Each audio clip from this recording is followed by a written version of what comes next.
খবর 24x সাথে আপনাকে স্বাগত। নতুন নতুন খবর জানার জন্য আমাদের চ্যানেলে চোখ রাখুন।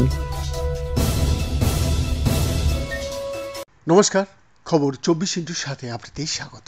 দর্শক, উন্নত ইমিউনোলজিক্যাল কৌশল ব্যবহার করে গবেষকরা বিরল অগ্রদূত বি কোষ তৈরি করতে প্রাণীদের ইমিউন সিস্টেমকে কার্যকরভাবে সক্রিয় করছেন, যা এক ধরনের এইচআইভি ব্যাপকভাবে নিরপেক্ষ অ্যান্টিবডি বা বিএনএবিসি তৈরি করতে পারে। ন্যাচার ইমিউনোলজিতে প্রকাশিত ফলাফলগুলি এইচআইভি প্রতিরোধক ভ্যাকসিন তৈরির দিকে একটা প্রতিশ্রুতিশীল ধীরে ধীরে অগ্রগতির প্রতিনিধিত্ব করে। এইচআইভি জিনগতভাবে বৈচিত্র্যময়। ভাইরাসটিকে একটি ভ্যাকসিনের মাধ্যমে লক্ষ্য করা কঠিন, কিন্তু বিএনএবিএস সেই বাধা অতিক্রম করতে পারে, কারণ তারা ভাইরাসের এমন কিছু অংশের সাথে আবদ্ধ থাকে যা পরিবর্তিত হওয়ার পরে স্থির থাকে। জার্মলাইন টার্গেটিং হলো একটি ইমিউন সিস্টেম উদ্দীপক পদ্ধতি যা নির্বোধ বি কোষকে পরিপক্ক বি কোষে বিকাশের জন্য গাইড করে, যা বি ন্যাপস তৈরি করতে পারে। 10E8 নামক এক শ্রেণীর বি ন্যাপস এইচআইভি ভ্যাকসিন বিকাশের জন্য একটি অগ্রাধিকার, কারণ এটি এইচআইভি বৈকল্পকগুলিকে একটি বিশেষভাবে বিস্তৃত পরিসরকে নিরপেক্ষ করে।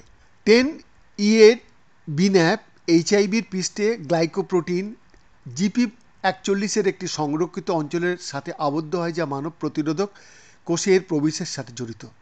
একটি ইমিউনোজেন এর সাহায্যে ডিজাইন করা একটি অণু যা একটি ভ্যাকসিনে ব্যবহৃত হয়, যা একটি নির্দিষ্ট ইমিউন সিস্টেমের প্রতিক্রিয়া প্রকাশ করে।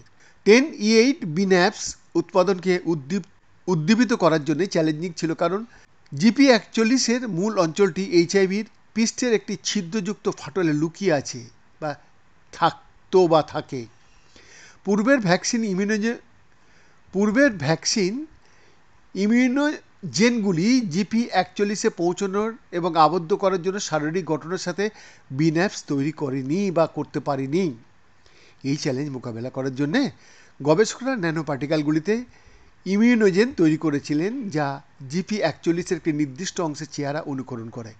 তারা সেই ইমিউনোজেনগুলির সাহায্যে রিসাস ম্যাকাক বানর এবং ইঁদুরকে টিকা দিয়েছিলেন এবং 10E8 বি কোষের পূর্ববর্তী এবং পরিচিত অ্যান্টিবডিগুলি থেকে নির্দিষ্ট প্রতিক্রিয়া তৈরি করেছিল, যা বিন্যাপসে পরিপক্ক হওয়ার লক্ষণ দেখায়, যা লুকোনো GP41 অঞ্চলে পৌঁছতে পারে।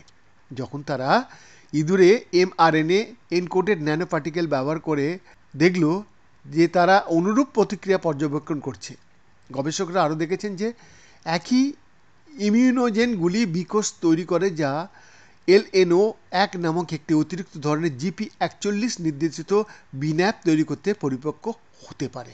অবশেষে মানুষের রক্তের নমুনাগুলি তাদের পরীক্ষাগারে বিশ্লেষণে দেখা গেছে যে 10E8 শ্রেণীর বিন্যাপ পূর্বসূরিগুলি এইচআইভি বিহীন মানুষের মধ্যে স্বাভাবিকভাবে ঘটেছিল এবং তাদের ইমিউনোজেনগুলি 10E8 এর মতো বৈশিষ্ট্য সহ মানব বি কোষগুলির সাথে আবদ্ধ এবং বিচ্ছিন্ন ছিল।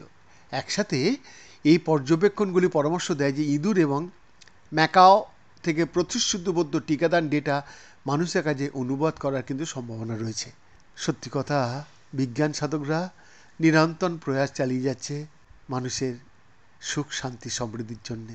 বৈদ্যনাথ দাসের রিপোর্ট, খবর 24x7।